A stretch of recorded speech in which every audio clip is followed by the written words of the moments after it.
Okay, we are going to get started. There are a couple more people that registered, but we'll just get going. It's a small but mighty group of us. Dan is on the phone. I know everybody here, but I'm Sandra, Executive Director of the museum, and thanks for taking a moment out. I have Dan on the phone, so we're going to try to have him do an introduction via phone, and we think it will work. Okay.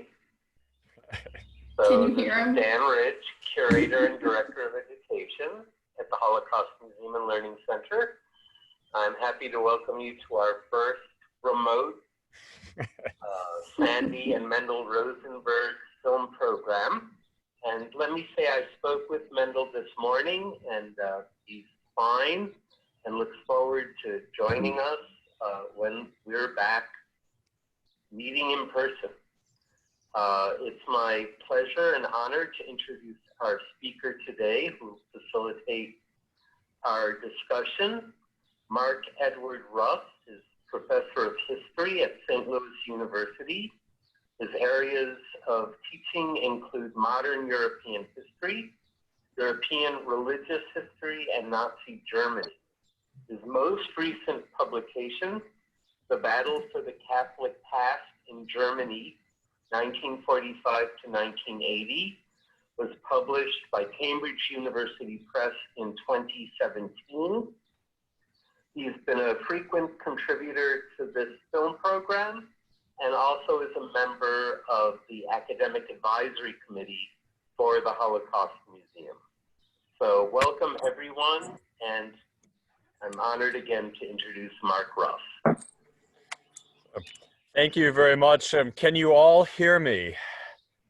Okay, I'm outside. There may well be, I live in Webster Groves, and we're maybe about a 3-minute walk from train tracks, which is the Norman Webster, so a train might be going by, but the alternative is to hear some kids bickering inside. So I opted for the outdoor approach here today. But thank you, Dan, for your kind introduction. And as you all know, of course, we're going to be discussing Night in Fog today. This was Alain Resnais's pioneering documentary from 1956 about the Holocaust. And for many of us, or at least for me, this was the first film about the Holocaust that we encountered. And I saw it for the first time in 10th grade. This was in the mid-1980s in a small town in Western New York. And the film's 32-minute length rendered it completely appropriate for the 45 minutes usually allotted to high school classes. So we actually saw the entire film within a class period. And I remember having no idea what was coming and being absolutely shattered by the scenes shown in the closing 5 minutes that showed bulldozers pushing literally dozens, actually hundreds of bodies into hastily dug pits. And I learned later that this was the Belsen concentration camp shortly after the liberation. But for me, this was the introduction to the horrors of the Holocaust. And it shaped my picture and understanding of Nazi genocide and the Holocaust until I went to graduate school. This is at Brown University, where I was studying German history in much more detail. Looking back at this film decades later, I think I and most historians are inclined to see Night in Fog, however path-breaking as it may have been in the 1950s, as a highly limited and ultimately imperfect lens on the Holocaust. And I think it's better to see this film as a piece of history itself. We can see it as a historical artifact that mirrors the needs and concerns of its time, rather than seeing it as a comprehensive portrait of Nazi extermination. And so what I'd like to talk about in my reflections today, I'd like to reflect on how this pioneering film by a French director in many ways tells us more about the politics of mid-1950s France than it does about the Holocaust itself. And I think it tells us more about the struggles within post-war France over colonialism, over anti-Semitism, over the bitter legacy of collaboration and about Vichy's complicity in the crimes of Nazi Germany.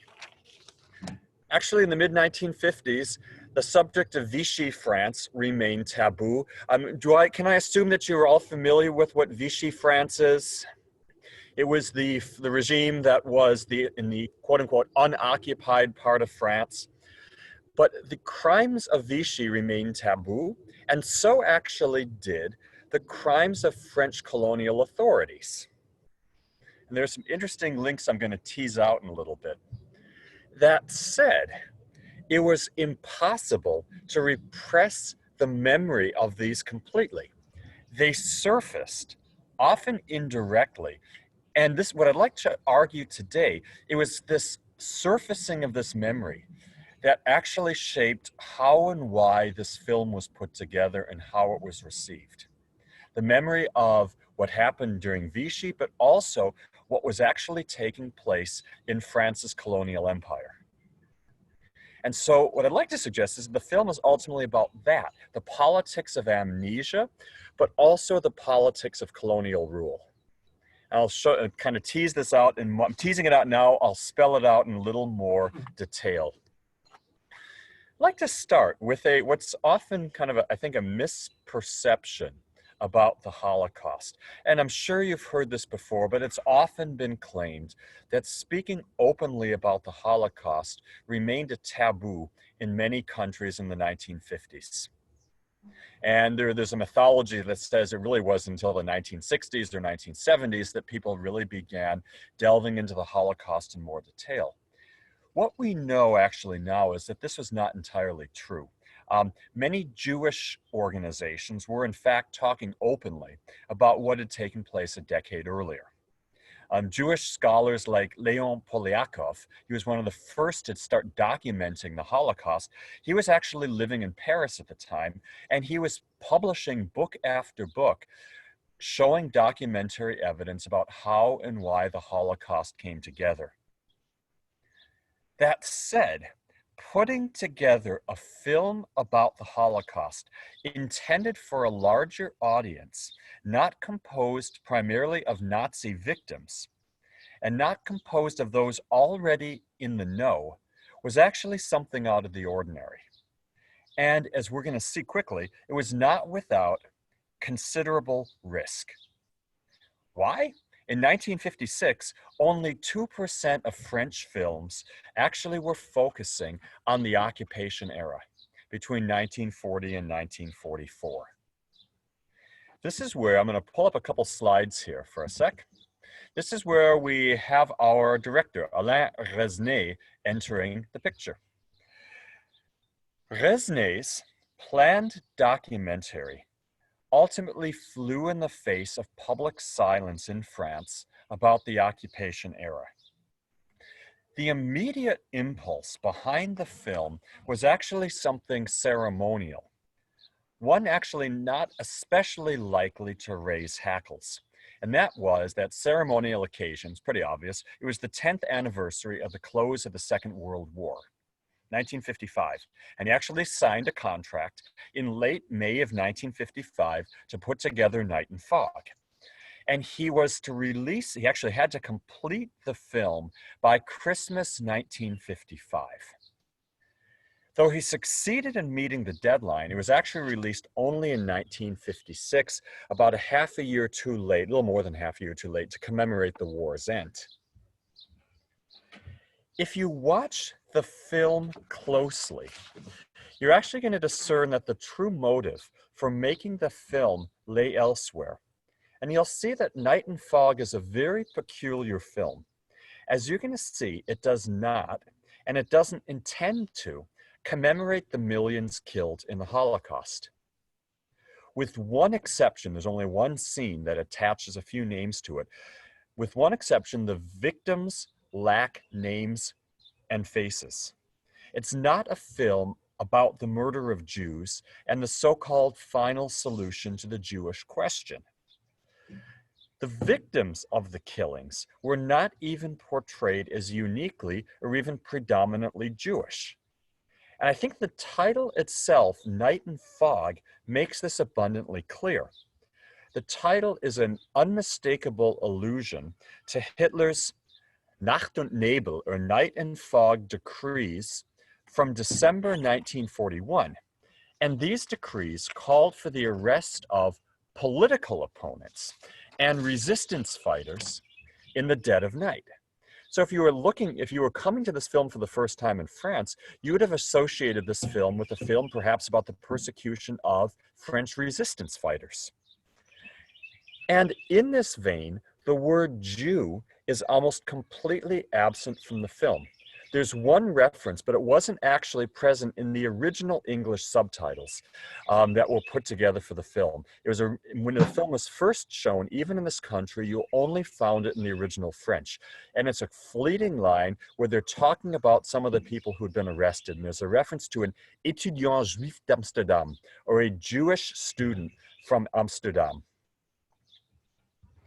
To be fair, Resnais depicted deportees who were wearing the Star of David, but the film didn't actually make this explicit.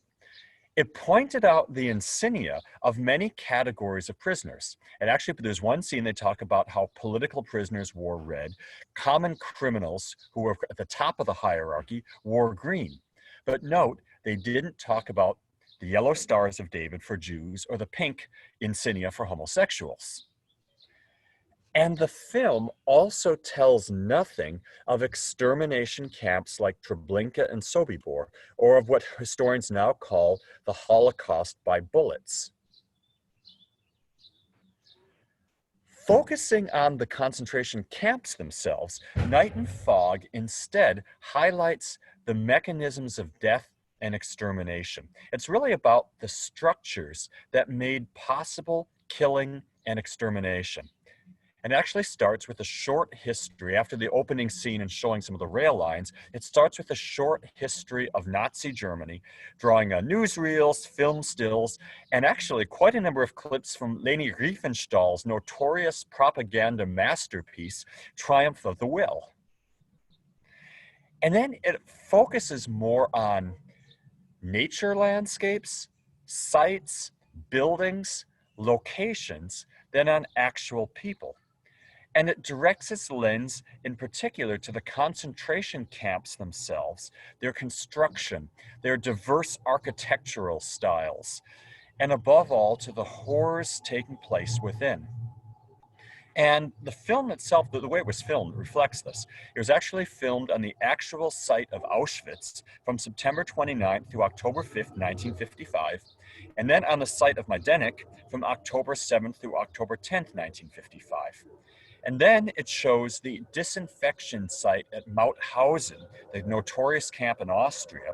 And then it uses the words, "First look at the camp.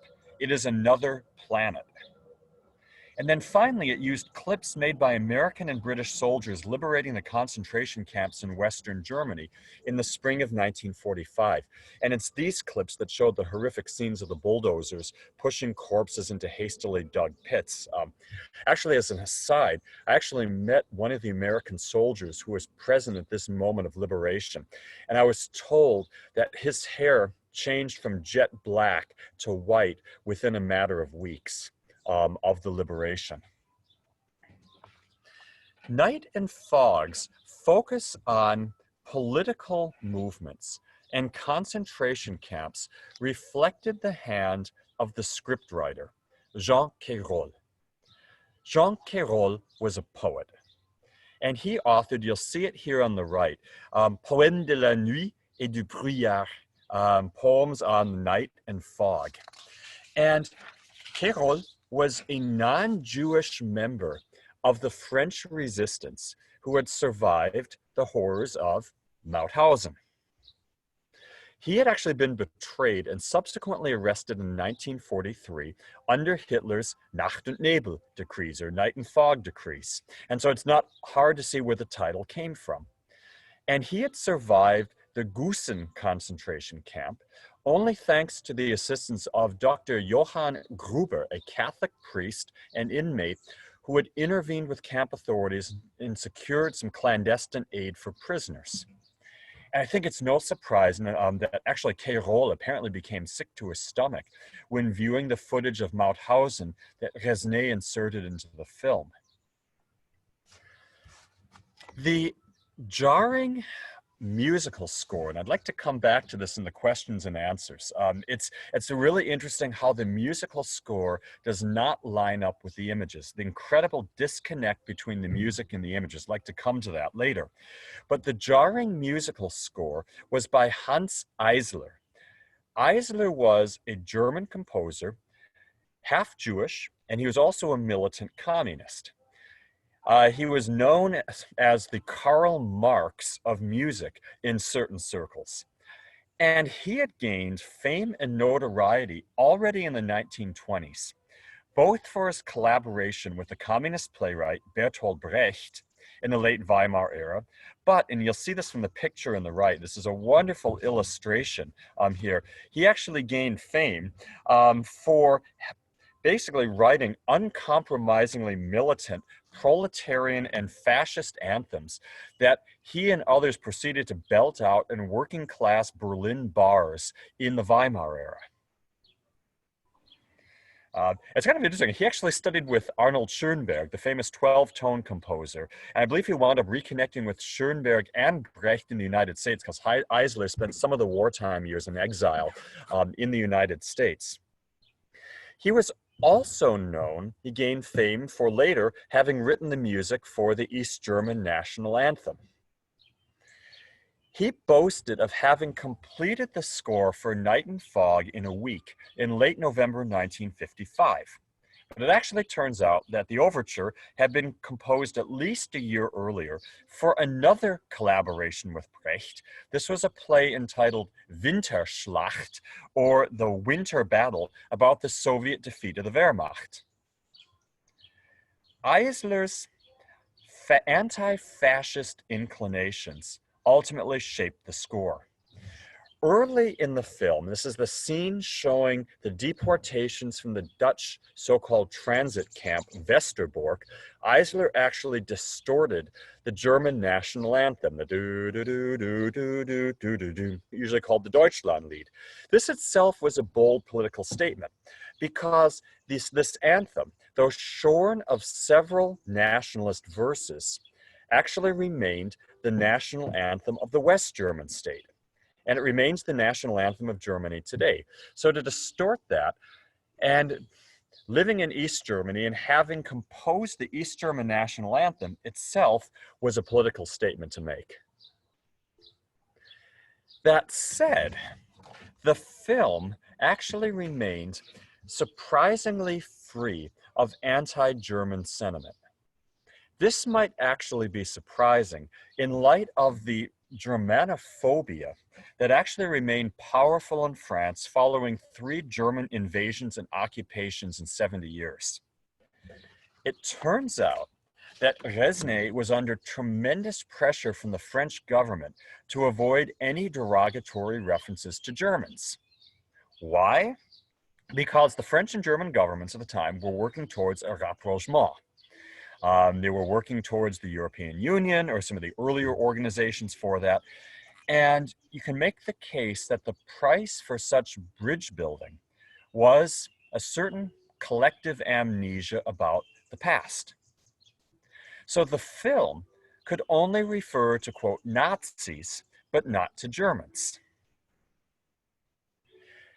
This wasn't the only instance where Resnais had to wiggle around French censors. He actually ran afoul of the French Board of Film Censors because of a scene that was about a third of the way into the film that showed a French policeman wearing a cap patrolling the Pithiviers concentration camp.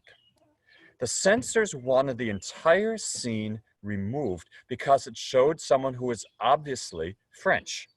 But Resnais refused. So they had to work out a compromise, and the compromise was that the scene was kept in, but the cap that he was wearing, which would have identified him as a French policeman, was blotted out by a bar put at the top left corner of the frame. So clearly, the wounds from German occupation hadn't healed. Many from the Vichy regime remained in high positions in the government and in the military. And it was all too convenient at this time to extol, instead of collaboration, myths of resistance, according to which virtually all French in this mythic embodiment of a French national union. It's actually Charles de Gaulle who probably more than anything made these myths popular. But according to these myths, they had all valiantly resisted Nazi occupation. And it actually wasn't until the 1970s when the myths of resistance that had went forward were first punctured. And ironically, it was actually an American scholar named Robert O. Paxton who was the first to do this. But the anti-Semitism at the heart of the Vichy regime really wouldn't be dealt with in any sort of way until the 1980s in France.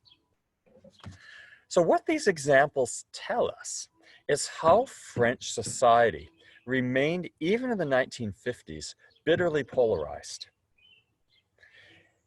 And they were polarized not just because of the supercharged memories of the immediate past under occupation and all of the ghosts that would have entailed. Actually, in the film, you'll see how they use the word haunted a couple times.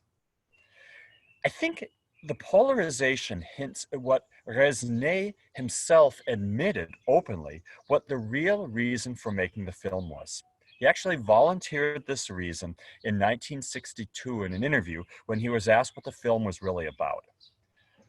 He intended his film to serve as an intervention in another war, and that war was the French War in Algeria that had started on November 1st, 1954. It's All Saints' Day, and it started with an uprising against French colonial rule. And it became known as La Guerre d'Algérie. And the film itself was about this, and in particular, the repressive measures that the French government was employing against the Arabs, Berbers, and communists leading the uprising. Interestingly enough, the war in Algeria was another conflict that in subsequent decades was subjected to a wave of collective amnesia in France. I have a colleague who's actually writing on the memory of the Algerian War. She's from France and her father was a soldier in the war. And so she's looking at how the memory of it was in many ways repressed, but lay just beneath the surface. And what's often forgotten is how brutal this war was. The war itself in Algeria wound up claiming the lives of well over 1 million men, women, and children. And it actually led to the departure/expulsion of more than 1 million, about 1.1, 1.2 million European settlers in 1962. Yet even these figures don't do justice to the savage brutality of this conflict, which I think is the last of the major wars of decolonization. And I'd like to give you one particularly gruesome example. And this was an episode that began on August 20th, 1955, right when he was putting the film together. And it illustrates not just the horrific nature of the conflict, but also why any attempts at peaceful resolution came up short. This was a series of massacres in the town of Philippeville.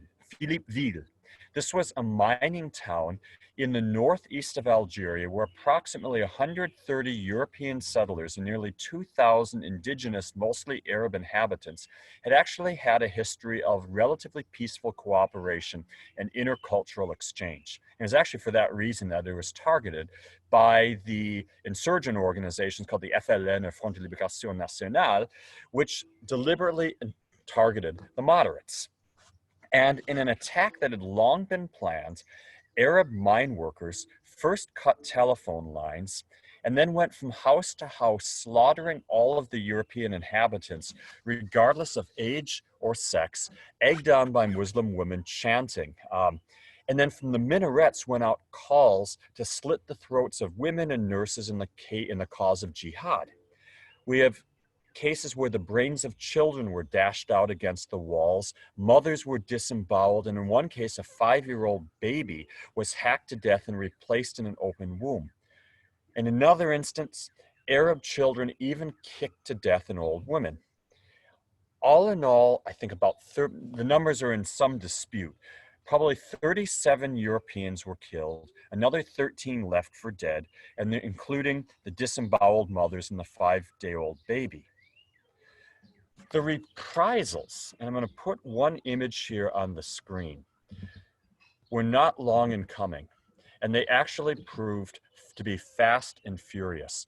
An elite army division, the parachutists, entered into the town, fired into the Muslim crowd with orders to shoot down every Arab they encountered.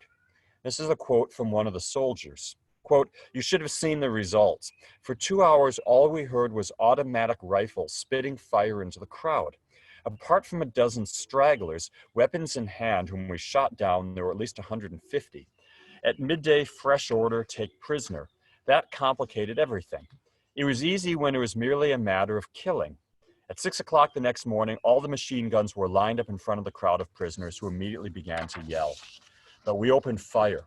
10 minutes later, it was practically over. There were so many of them that they had to be buried with bulldozers. Now you see why there are so few people left in the town. The few European survivors are still so paralyzed with fright that they stay at home, and these natives who are still alive do the same. Personally, I can't wait to go on leave." The total casualties, probably according to the French, 1,273 insurgents were killed. According to the FLN, 12,000 were killed. In any case, any hopes of peaceful coexistence between Europeans and the Arabs and Berbers had been killed. The image on the screen was a widely circulated image of those who had been shot by the French in the acts of reprisal. And you notice that some of the images in Night and Fog closely resemble this particular image. And I think that was not entirely coincidental on the part of Resnais. Toward the end of the film, Resnais, or I should say Queyron, queried, quote, "War nods off to sleep, but keeps one eye always open. We pretend it happened only once at a given time and place, and we turn a blind eye to that which surrounds us." This is clearly about Algeria. And what's even more remarkable about this, the French reprisals would have been viewed in a particular context, a historical context. Look at the imbalance in the numbers killed by the French and the numbers killed by the FLN. They actually mirrored Hitler's orders to have had 100 innocent civilians shot in exchange for each German soldier killed by partisans or members of the resistance. And there were a number of massacres in France where this happened. Oradour is the most famous example.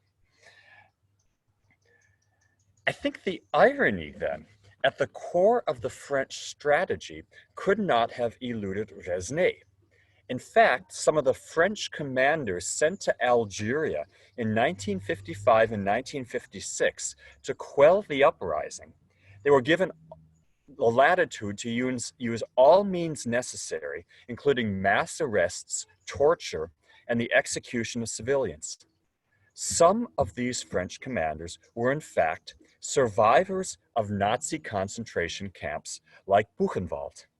In fact, the commander heading up the entire thing, his name was Jacques Massu, was a concentration camp survivor.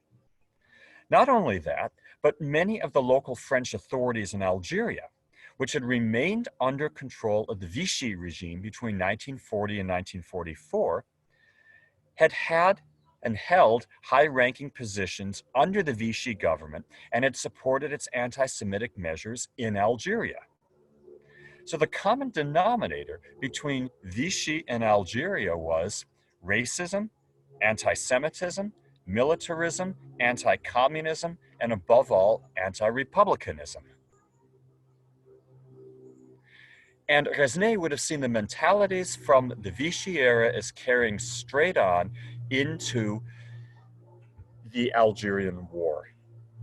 And this is why I think it's little wonder that the film ran up against French censors. Actually, when word spread that the film had been banned from the Cannes Film Festival, protests ensued. and La Fédération Nationale des Internes Résistants et Patriotes protested. So too did the French Communist Party, then one of the most actually numerically large parties in Western Europe. The communist newspaper, L'Humanité, protested. Resnais was finally able to broker a compromise. The film was screened at the Cannes Film Festival, but neither officially nor as an official selection. The product of France's political divide that lasted through the end of the Algerian War in 1962. Night and Fog ultimately tells us more about the struggle between two visions of France than I think it does about the Holocaust itself. The first vision was Republican. It was open to voices from the left, including communists.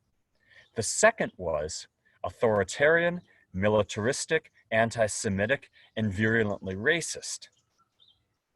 Brought into sharp relief by the Dreyfus affair from the turn of the century, this was a divide that actually went all the way back to the French Revolution and ultimately didn't begin to close until Algerian independence was attained in 1962. And some would say that this divide still is there. And ultimately, as I mentioned before, it was not until the 1980s when French historians would begin to reckon with France's checkered past between 1940 and 1944 and its role in the Holocaust in earnest. To close, I believe it's worth pondering Resnais's or Queyron's closing admonition. Quote, are their faces really different from our own? I think this is happening again around the world as men and women around the world lose faith in democratic and liberal principles, and authoritarian and nationalist regimes, seething with resentments, receive and wield power and use it to punish their perceived enemies. And so I think now, more than ever, we're forced to find answers to the most difficult questions. What can interrupt this authoritarian cycle that can ultimately lead only to killing and mass death? Thank you for your attention, and I'd like to turn it over to all of you for questions.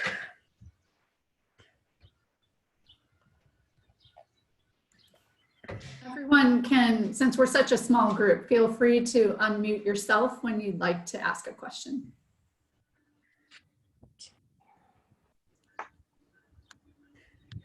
I have a question, and as you can see, I'm back on.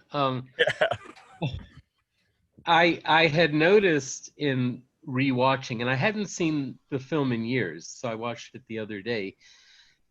Again, the absence of the word Jew or Jewish throughout the film, missing, it wasn't in the translation, and I didn't catch it in the French, but it did say something about talking about God. There was a reference to God that was as close as it got to religion. Yeah. Is that the reason that Israel was not so welcoming and positive about the film? I would imagine it was the fact that exactly what you're suggesting, the fact that the murder of Jews was downplayed. Yeah, and about the reference to God, I think this gets tricky in Israel because Israel was created as a secular state. Right. And so I think it's more the fact, and if you look at who is portrayed in the film, I was actually trying to keep a loose tally and I lost track about 2/3 of the way through it. When you could actually see the writing of names, it seemed that a disproportionate number of the names were French names and that he was consciously selecting French victims to show, which again shouldn't surprise given that the film was really more about the French situation. One other point I would make, though it's probably not necessary with this group, is that the film does promote the anecdotal apocryphal idea of Jews' bodies being turned into soap. Yeah. That was so prevalent in the post-war period that there isn't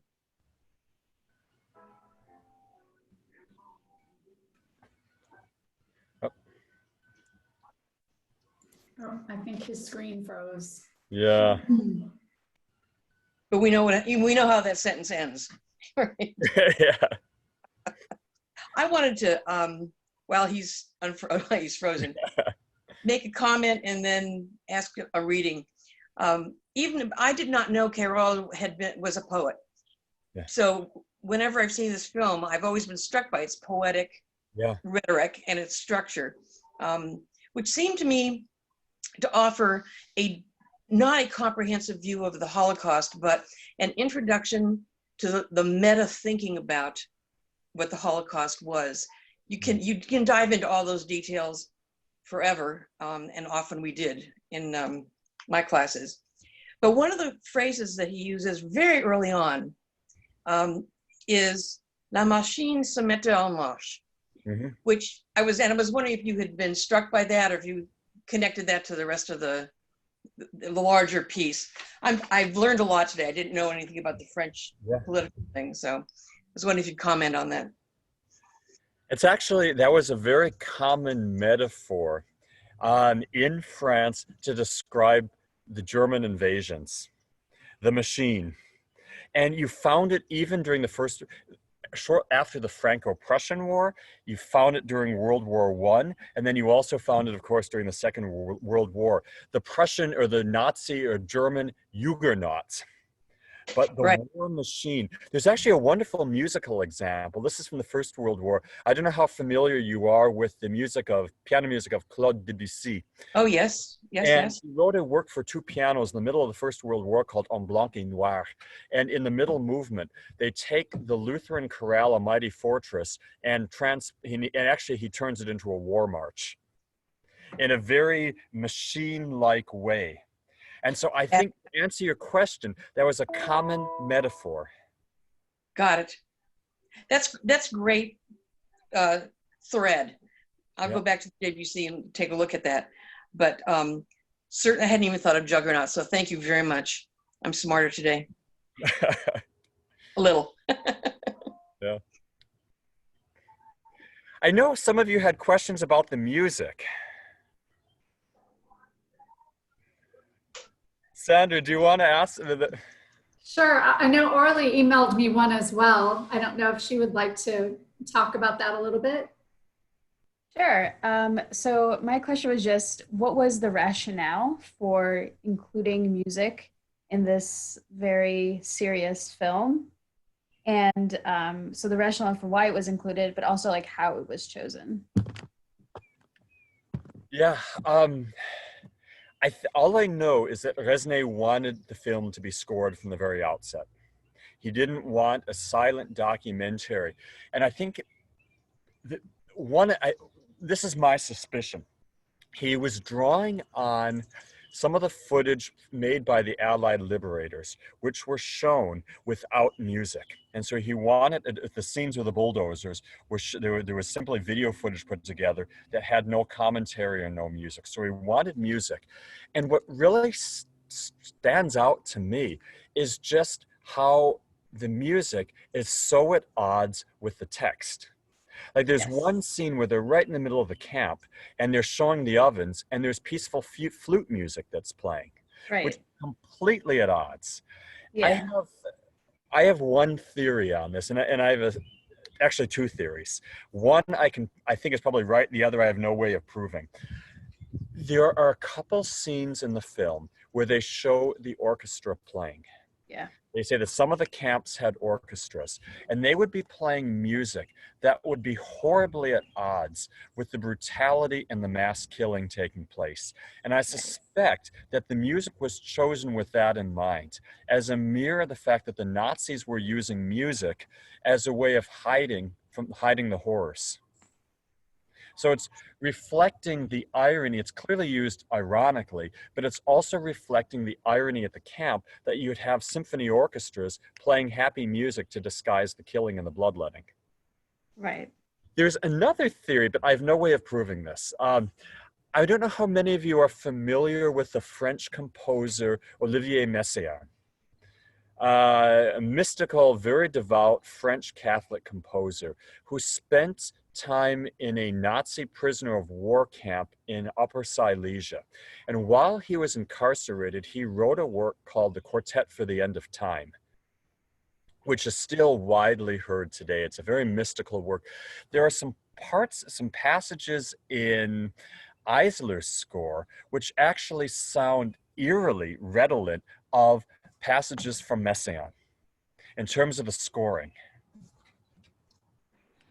And I kind of wonder whether Eisler was intending to make an ironic commentary on Messiaen's music. I don't know. Have to listen to it. Thank you. Yeah. I will. That's one of the nice things you don't have to try to prove. If you look at our understanding of any piece of art as what the author intends, what you bring to it, and where those intersect, that's perfectly legit for me. Yeah. I'll take that. That's my theory today, and I'll take it with me. Okay.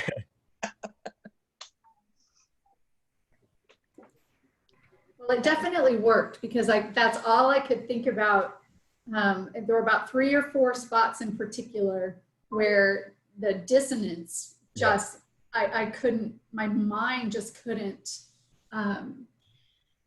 focus on the imagery or the music at once. So it definitely worked in that regard.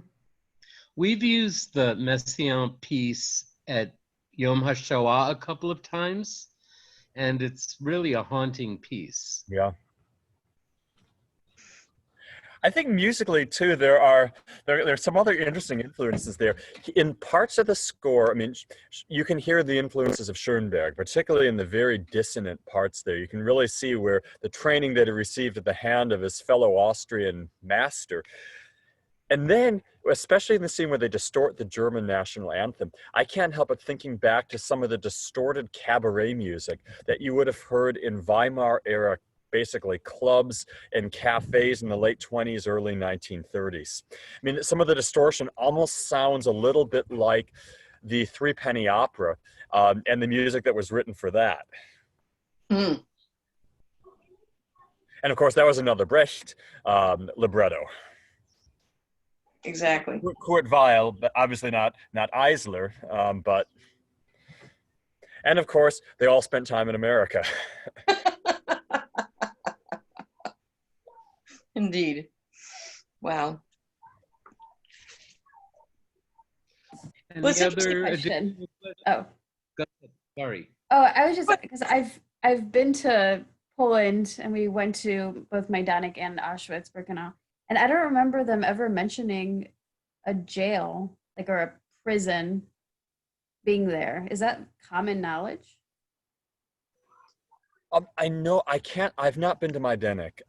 I can speak of Dachau, where one of the only original buildings left on the site, actually the camp was torn down. It was a strange story. You're probably familiar with the history of the camp.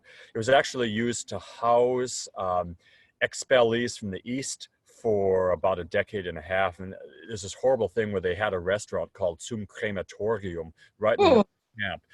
They tore the camp down and then rebuilt it when the Bavarian government and the Dachau city government realized its tourist potential. There's one surviving building from the original camp, and it's called the Bunker, which was in fact the camp prison. So some of the camps indeed had prisons. Why would you need a prison in a prison? There were a couple reasons. In the case of Dachau, they incarcerated high-ranking political prisoners in the bunker. And actually, Kurt von Schuschnigg was incarcerated for a time in the bunker. A Catholic priest named Johannes Neuhäusler was there. You probably know the name Martin Niemöller. He was incarcerated in the bunker. But then there was also a part where they actually had punishment cells. Got it. Yeah. Elites everywhere. Yeah. Wow. Well, I'm fascinated that you saw this first as a 10th grader. Yeah. I actually taught in Chicago, this goes back 40 years, with a young man who showed it every semester to his European history kids. At that time, I wasn't deeply involved in Holocaust history, but I thought, boy, that's a really tough film to put in front of kids that age. When you saw it the first time, do you have a memory of what that was like? I was horrified. And actually, it wasn't shown in a history class. It was shown in an English class. I was in a little town, a village, you may have heard of the name Fredonia, New York. There's a SUNY Fredonia hometown. And I had an English teacher who was a progressive ex-nun. My father was a campus pastor in the town. And he and she and the local Jewish rabbi put together the first Holocaust commemoration ceremony in the town. This would have been 84, 85. That's amazing. And it led to my father actually having to leave the parish because there were some people in the parish who were so upset that a Jewish rabbi came and actually read lessons in a Lutheran church that my father ultimately had to leave. Well, we'll leave that. I didn't answer your question. The film left me sick to my stomach. Yeah, yeah. Well, if you've seen, I'm sure you've seen Memories of the Camps, which is where those outtakes are from, which is totally without music, but is the most devastating, sort of choking thing. Every time I see it, it makes me weep. So anyway, enough of that. There's actually, I think is it the internet in the Internet Archive, you can go on and pull up much of this early footage. Right. Well, I had a CD, and eventually we got it off. We can get it off of YouTube to show my kids, and without exception, every time I showed it, the room was totally silent, and they couldn't talk about it for 2 days. They just had to spend some time with it.